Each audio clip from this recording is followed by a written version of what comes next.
Bon. Mon cours d'héritage. Ce cours, c'est mystérieux. Même maintenant, je suis pas trop sûr à quoi il sert ce cours-là, mais bref. Il m'a demandé, il m'a demandé et il me demande encore beaucoup de choses que j'ai jamais faites avant. Et cette critique est la preuve que j'ai bien raison. Yo les boys et les girls, c'est Ashibal. Oui, j'ai jamais utilisé cette intro, mais là on va la prendre. Donc aujourd'hui, deuxième critique comme promis. Après une émission de télévision, nous allons juger une pièce de théâtre. C'est la première fois que j'avais vécu une pièce de théâtre cette fin de semaine. La dernière fin de semaine, j'ai vécu deux choses que j'avais jamais fait, donc de la vraie VR et d'une vraie pièce de théâtre. Évidemment, je peux vous faire une critique de la VR, hein, c'est un peu con, mais je peux vous faire une critique de la pièce de théâtre, comme je vous l'ai dit. Cette pièce, c'est 15 Dogs. Ça vient d'un livre d'André Alexis et ça a été fait en pièce de théâtre par Marie Farcy dans le Seagull Theatre à Montréal. Ça joue du 31 mars au 21 avril de cette année, donc c'est pas trop tard. Hein, je ne connais pas les autres dates. En tout cas, pour les élèves, les dates sont finies. Mais si vous voulez, si après tout ce que je vous ai dit, vous voulez la voir, vous avez jusqu'au 21 avril pour la voir. Donc c'est pour ça que je voulais la faire absolument aujourd'hui parce que j'ai le temps de faire cette vidéo et que c'est avant le 21. Fait que je sais pas c'est quoi les dates ici là. Je sais pas s'il y en a un aujourd'hui, mais en tout cas je sais qu'il y en a un le 21. Ça c'est sûr. Mais bon, de jeudi à dimanche, il va y avoir au moins une ou deux représentations. Donc si vraiment vous avez kiffé, autant pour moi, tant mieux, je sais pas. Parce que la majorité des gens qui étaient là quand je suis allé, c'était soit des élèves qui étaient obligés d'y aller, comme moi, j'ai reconnu deux personnes de ma classe, ou des vieux qui avaient rien d'autre à foutre. Vraiment, il y avait juste ça. Mais bref, commençons. 15 dogs, 15 chiens, 15 perros, du gorinu. Bref, donc, c'est quoi cette affaire-là? Ben, c'est une pièce de théâtre que j'ai dû voir pour mon cours d'héritage. Je sais pas trop encore ce que je vais foutre avec ça. Mais bref. Donc, j'ai le petit feuillet, comme ça, pas besoin de téléphone pour quoi que ce soit. Donc, déjà, c'est spécial parce que, comme vous savez, comme on peut se douter, il y a 15 chiens hein, dans l'histoire. Il y a 15 chiens. Mais il y a aussi des dieux et des humains. Et ce qui est spécial dans cette pièce, c'est que malgré une bonne vingtaine, presque même trentaine de personnages, on n'a que 6 acteurs. Et ça tombe bien, je les ai juste ici. Donc, on a Lucinda Davis, Olivier Denis, Devinder Mali, David Real, Amy Rutherford et Mirabella Sundar Singh. Après, bon, il y a Marie Farcy, celle qui a fait le roman à la base. Donc voilà, donc là, on a ici les 6 acteurs qui ont joué la bonne trentaine de persos. Donc chaque personne avait au moins 5-6 rôles, donc c'est quand même assez impressionnant. Donc bon, c'est même présenter les personnes, mais c'est quoi ça? 15 Dogs, ça c'est une pièce qui vient d'un roman ontarien, je crois, d'un mec qui s'appelle Alexandre André Alexis plutôt. Et le principe c'est quoi? C'est deux dieux, Hermès et Apollo, qui décident, en buvant une bière, donc ils sont probablement sous, qu'est-ce que ça ferait si 15 chiens avaient une mentalité, avaient une conscience humaine? Et c'est juste ça. C'est deux dieux qui décident que les humains, que 15 chiens méritent d'avoir possession d'une âme humaine. Et ouais, ben c'est ça. Puis là, on voit comment les chiens réagissent à ça. Ben, c'est pas mal juste ça, hein. Donc, je vous préviens, si vous voulez la voir en 15 Dogs, vous le titre, c'est une pièce en anglais. Hein, c'est mon cours d'héritage culturel anglais. Donc, si vous n'êtes pas bilingue ou si vous n'êtes pas anglophone, ça va être dur pour vous. C'est pour ça que je suis pas allé avec mon père. Ben oui, parce que lui, il comprend rien en anglais. Donc, oui, donc pas besoin de dire vraiment grand chose d'autre, à part si vous voulez peut-être que je vous lise j'ai la description, mais un petit résumé hein, pour que ça soit vraiment plus clair. Je peux bien vous faire ça, c'est pas un problème. Bon, déjà, il y a plusieurs races. Hein. Il y a des poodles, un mastiff, un grand danois, un beagle, un schnauzer, des labradors, des shepherds, des bergers allemands.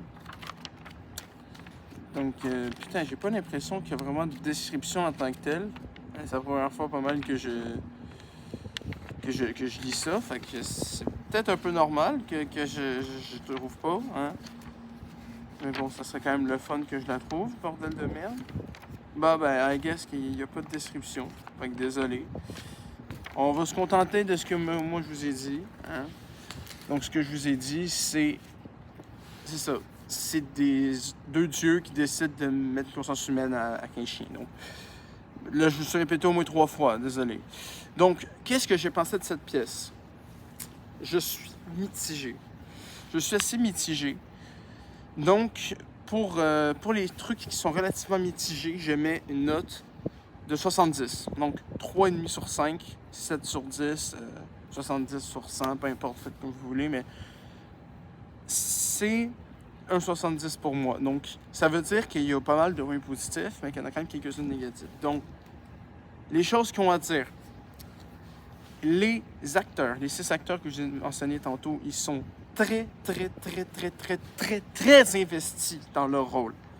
Et je dirais leur rôle au pluriel parce que, comme j'ai dit, il y a 30 personnages, mais 6 acteurs. Elle aurait pu prendre plus d'acteurs, mais non. Il faut croire que non.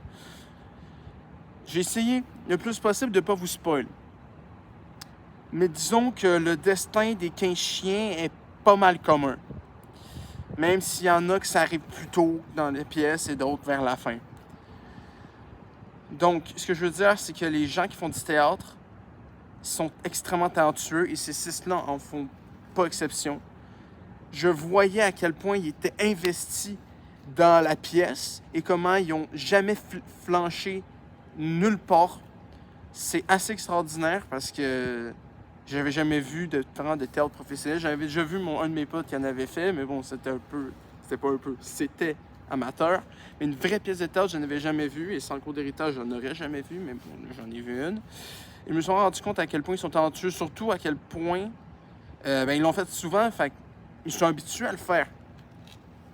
Mais habitués à ce point-là, c'est intense. S'il y a une chose que personne ne peut dire qui est mauvais, c'est à quel point leur jeu d'acteur est extraordinaire. Ça, c'est sûr. Pendant plus de 2 heures, changer entre des rôles de chien, de dieu et d'humain, c'est pas donné à tout le monde. Clairement pas. Autant jouer des dieux et des humains, ça semble relativement facile. Hein? Les dieux et les humains au théâtre, ça doit être des personnages quand même faciles à jouer. Enfin, je crois. Hein? Je suis pas expert, loin de là. Mais les personnages chiens, hein, qui est la majorité des personnages, j'ai été très étonné parce que je me suis dit, si c'est une pièce où c'est des chiens, je me suis dit, logiquement, il va y avoir un... Je sais bien que ça n'allait pas être des vrais chiens avec une voix off, hein, parce que les chiens sont quand même difficiles à utiliser. Enfin, utiliser. Ils sont pas des acteurs de théâtre. Il n'y a aucun chien qui est comme ça. Mais je me suis dit, avec les acteurs, ils vont peut-être essayer de faire un petit déguisement, un truc du genre. Mais non. Pas de queue, pas d'oreille, pas de museau, quoi que ce soit. Pas aucun costume, cosplay ou quoi que ce soit de chien. Pas de furie. Désolé pour ceux qui pensaient que vu que c'était 15 chiens, ça allait être du furie. Il n'y en a pas de furie. Désolé. Mais je dis pas qu'ils jouent mal les chiens.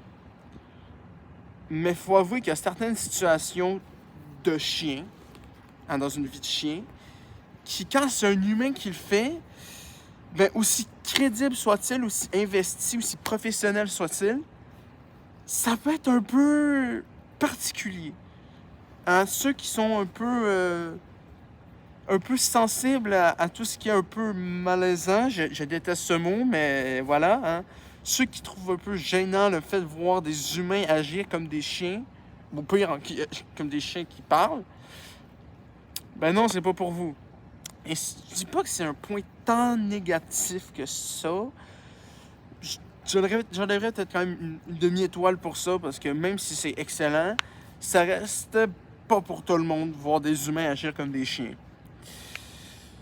Autre point plutôt positif, c'est les décors. Plutôt le décor, parce qu'en vrai, il change pas tant d'un truc à l'autre.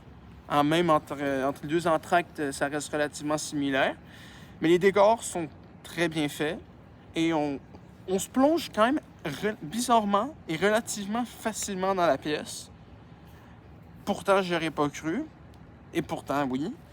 Pendant 2 heures, j'étais assez investi là-dedans. De toute façon, j'avais rien d'autre à foutre. Bon, je revenais d'un sleepover, donc bon, ça change rien, mais voilà. Super, info inutile, désolé. Et ben voilà, donc je suis quand même plutôt étonné au niveau des décors. Bon, c'est pas des décors de cinéma, mais c'est des décors qui font très bien le taf. La longueur, franchement, 2 heures, je pensais que ça allait être long, parce que d'habitude, des pièces de théâtre, c'est 1 heure et demie, à peu près, de ce que j'ai lu, mais lui, il durait 2 heures. Mais en vrai, sans dire que c'est passé vite, je peux pas nier non plus que ça s'est passé lentement. Les 2 heures sont passées à une vitesse relativement normale, donc c'est quand même bien. Bon, il y avait peut-être aussi quelques longueurs, hein, ça peut se pardonner. Ouais. Ben, c'était une expérience plutôt particulière. Je sais pas si. Je vais sûrement pas re-aller à ce théâtre-là précis, mais admettons, à un moment donné, il y a une pièce qui m'intéresse. Je sais pas si c'est plus proche et en français, parce que oui. Un autre point, c'est sûr, c'est en anglais. Et c'était pas tant difficile à comprendre, mais il faut quand même avouer qu'il y a des expressions et certains mots qui, pour les bilingues, qui ont appris l'anglais et non qui l'ont acquis dès leur naissance, peuvent être un peu compliqués à comprendre. Et je dis pas que la pièce aurait dû être en français, ça aurait enlevé un certain charme, je suppose. Mais pour autant, si je vois une autre pièce à un moment donné dans ma vie, j'aimerais que ça soit une pièce en français, juste pour voir.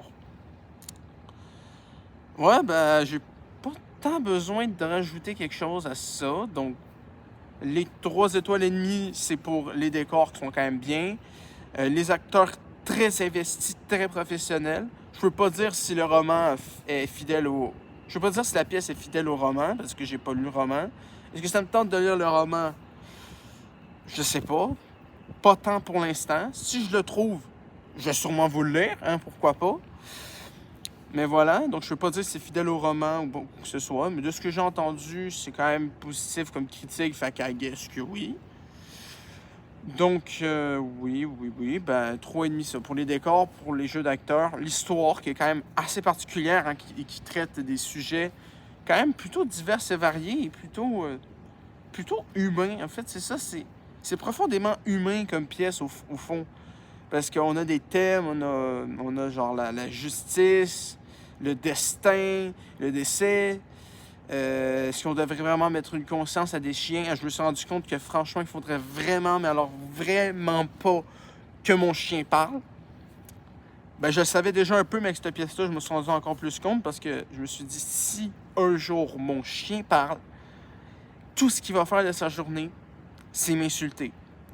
C'est parler dans mon dos et en pleine face à quel point je suis pas un bon humain. Parce que oui, ma relation avec mon chien, hein, si vous savez pas, j'ai un chien, 9 ans, Dexter, je vais peut-être vous le montrer à un moment donné, je sais pas.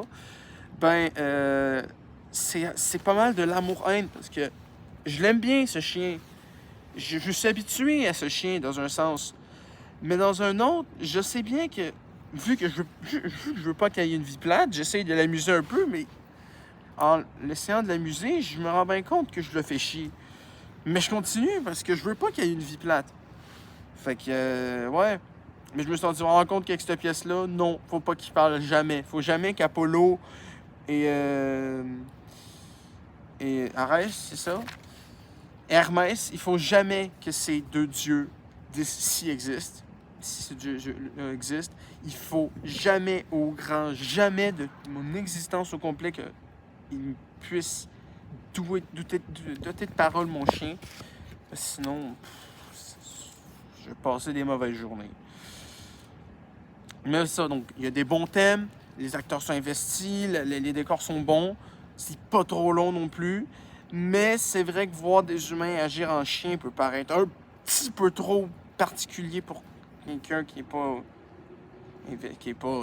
habitué. Pas que je sois habitué plus, mais voilà. Donc, il y a des gros thèmes et tout, voilà. Donc, ben voilà, je pense que je commence à me répéter. Fait qu'on va finir maintenant. Donc, merci d'avoir écouté cette critique de 15 Dogs. Donc, si ça vous tente de le regarder, ben, achetez les billets immédiatement parce que je sais pas les dates, mais en tout cas, c'était fini le 21 avril. Fait que si vous l'avez pas vu d'ici ce dimanche, vous le verrez pas. À part si vous voulez lire le roman. Si vous voulez lire le roman, tant mieux. Puis si je le trouve, je vais en faire un livre audio, je vous le promets. Donc, c'était ma deuxième critique, la critique de 15 Dogs. J'espère que vous avez apprécié. La prochaine vidéo, ben, j'ai 2 vidéos de prévues. Il y a la fameuse critique de Princess Peach Showtime qui va enfin arriver à un moment donné. J'ai un peu avancé le jeu. Là, je pense qu'il me reste 2 sessions. Donc, je sais pas si j'aurai fini cette fin de semaine ou la fin de semaine d'après, mais promis, avant la fin d'avril, ça va être fait. Mais mon but, c'est de faire une vidéo par semaine. Si je ne réussis pas à finir Princess Peach Showtime la semaine prochaine, je vais faire une vidéo de transition entre les deux qui va être un autre nouveau concept, si on peut dire ça. Une story time. Je ne sais pas si on peut dire une story time ou juste une histoire à propos de ma vie. Donc, si la semaine prochaine, j'ai pas fini Princess Peach, je vais vous faire mon histoire avec mon fétiche. Comment j'ai pu en arriver là en 5-6 ans. Ça fait à peu près depuis que j'ai 12 ans que j'aime les pieds. Donc, ça fait à peu près 6 ans que j'aime les pieds depuis au moins 6e année, je crois. Donc, dans les 2 prochaines semaines, je ne sais pas lequel va être un avant l'autre, mais 2 prochaines semaines, il va y avoir une vidéo. J'ai pas de jour précis, mais il va y avoir une vidéo la semaine prochaine, puis une... En fait, j'ai essayé d'en faire une par semaine, donc. Mais pour les 2 prochaines semaines, c'est déjà prévu. Donc, je sais pas. Dépendant si j'ai fini Peach ou pas, c'est soit Peach, mon fétiche, ou mon fétiche Peach. On va voir. Mais les 2 vidéos, c'est les 2 prochaines semaines. Ça, c'est certain. Donc voilà. Donc, merci d'avoir écouté cette vidéo. J'espère que vous avez aimé. Pouce bleu, commentaire, partagez, abonnez. On est rendu à 31, c'est bien. J'aimerais bien atteindre le 50 d'ici la fin de l'année. Ce serait bien. Qui sait? Bon, voilà. Donc, à la semaine prochaine pour soit Princess Peach Showtime, si j'ai fini le jeu d'ici là, soit l'histoire de mon fétiche, si c'est pas encore là. Mais promis, dans 2 semaines maximum, j'ai fini le jeu et la critique est là. Parfait? On en a fini. Allez, à la semaine prochaine pour l'une de ces 2 vidéos-là.